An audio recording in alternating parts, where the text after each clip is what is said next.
백악관에 입장한 이재명 대통령. 반갑습니다. 마중 나와 있던 러트닉 상무부 장관이 한국어로 인사를 건네자 웃으며 엄지를 치켜 세웁니다. 이 대통령이 방명록을 작성하는 동안 트럼프 대통령의 시선은 갈색빛이 감도는 펜에 쏠렸습니다. Is that your pen? Do you want to take it with you? The writing is beautiful. The thickness. 이 대통령은 즉석에서 선물했습니다.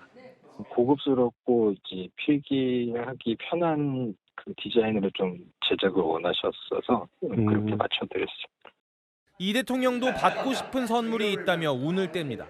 사실 우리 대통령께 받고 싶은 선물이 하나 있습니다. 이 시바 총리가 받은 선물을 봤는데 트럼프 대통령은 이 대통령의 요청을 받고 피습 현장이 담긴 사진첩을 선물했습니다.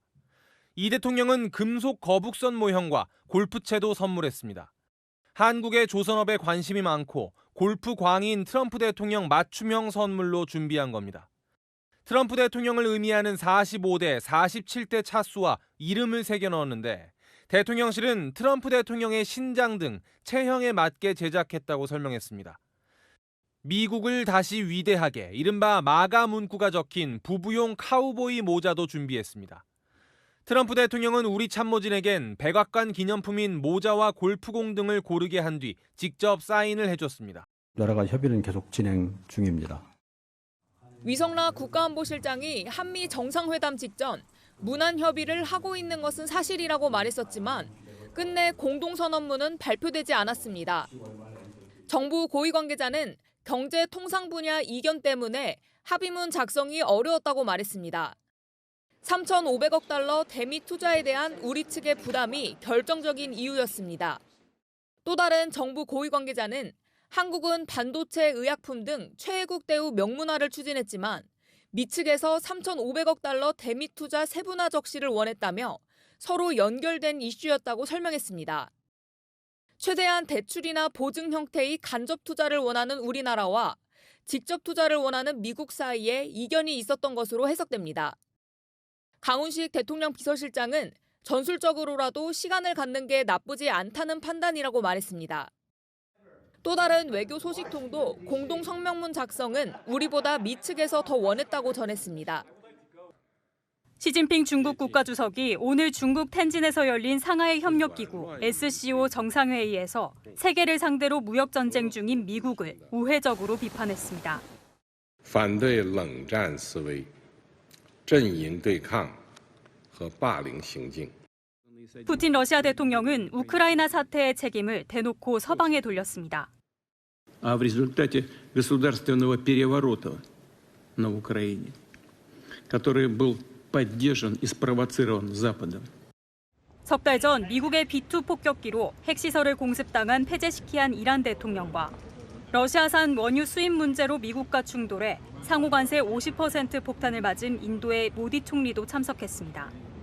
이번 정상회의엔 반미 반서방 성향의 22개국이 집결했는데 시 주석은 안보 대응센터와 SCO 개발은행을 세워 회원국 안보와 경제 협력을 뒷받침하겠다고 밝혔습니다.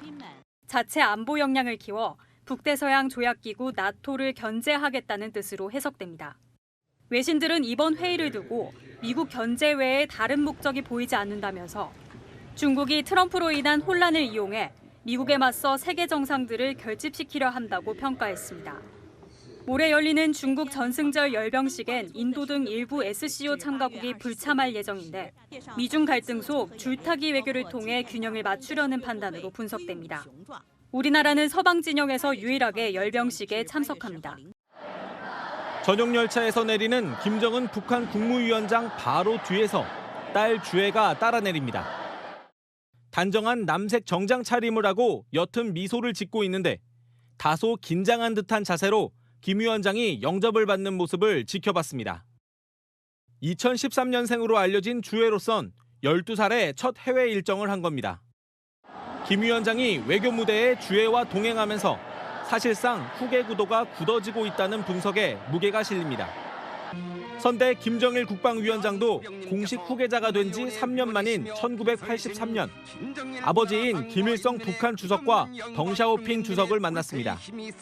후계자를 공식화하는, 전 세계에 알리는 그 의미가 제일 크다고. 후계자냐 아니냐 논란은 사실 별로 의미가 없어지는 그런 계기다 이렇게 볼 수 있죠. 북한이 적극적으로 주해에 방중을 알리고 있는 정황도 나타났습니다. 어젯밤 9시쯤 중국 관영 신화통신이 공개한 사진에는 주해의 얼굴이 대부분 가려져 있었는데 몇 분 만에 북한 조선중앙통신이 주해의 전신이 드러난 사진을 공개한 겁니다. 중국으로서는 언론의 시선이 주해에게 쏠릴까 봐 이런 구도를 택한 건데 북한이 대놓고 공개했다는 분석이 나옵니다. 다만 주해는 열병식에는 참석하지 않았습니다. 한편 김 위원장의 동생 김여정 노동당 부부장은 방중 일정에 함께한 것으로 확인됐지만 부인 리설주 여사의 모습은 확인되지 않고 있습니다.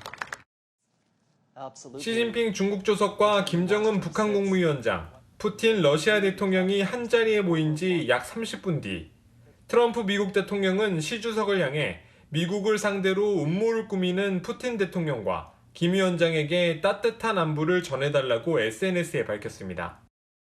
또 중국의 승리와 영광의 순간 많은 미국인이 죽었다며 그들의 용기와 희생이 정당한 예우를 받고 기억되기를 바란다고 강조했습니다.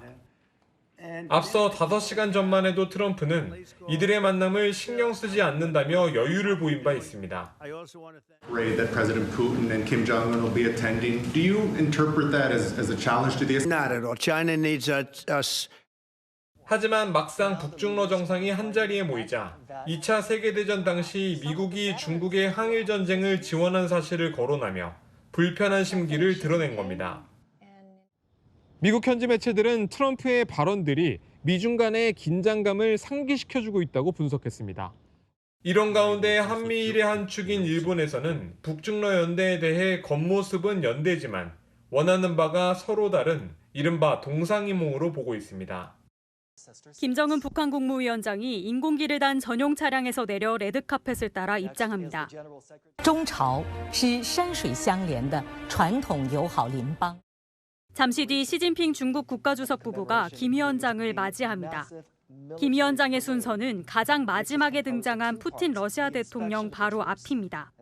다른 정상과 인사를 나눌 때와 달리 시 주석이 두 손을 내밀어 김 위원장의 손을 맞잡고 환영하는 모습도 포착됐습니다. 중국 전승절 참석으로 첫 다자 외교 무대에 오른 김 위원장을 극진히 대우한 겁니다.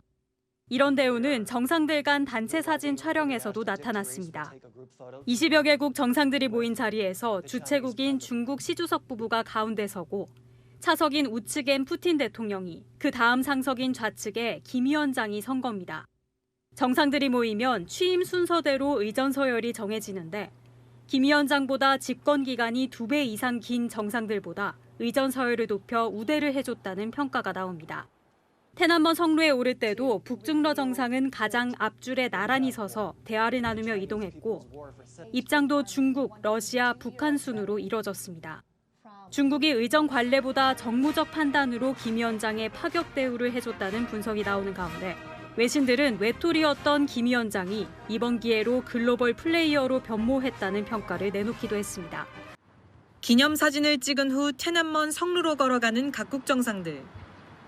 김정은 북한 국무위원장과 함께 맨 앞줄에서 나란히 걸어가는 시진핑 중국 국가주석과 푸틴 러시아 대통령이 대화를 이어가는데 나이와 건강, 장기이식 같은 단어가 들립니다.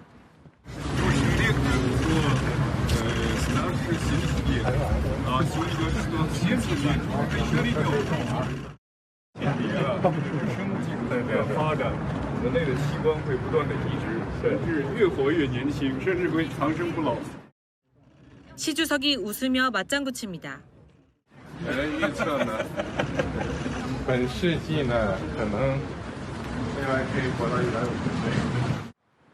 마이크가 켜진 줄 모른 채 나눈 이 대화는 전 세계에 그대로 중계됐습니다. 열병식 뒤 이어진 기자회견에서 푸틴 대통령은 해당 대화에 대한 의미를 축소하면서도 현대의학 발전에 대한 관심을 드러냈습니다. Современные средства и оздоровления, медицинские средства, даже хирургические всякие, связанные с заменой органов, они 대표적인 장기 집권자로 꼽히는 두 정상은 모두 만 72세입니다. 시 주석은 2013년부터 13년째 집권하고 있고 푸틴 대통령은 중간에 총리로 사실상 섭정했던 기간을 제외하고서도 22년째 권좌에 앉아 있습니다. CNN은 두 지도자 모두 후계자를 지명하지 않았다며 이번 대화가 정치 권력 연장과 연계된 발언일 수 있다고 분석했습니다. 시 주석은 2018년 국가주석 임기 제한을 없앴고 푸틴도 개헌을 통해 최대 2036년까지 대통령직을 유지할 수 있습니다.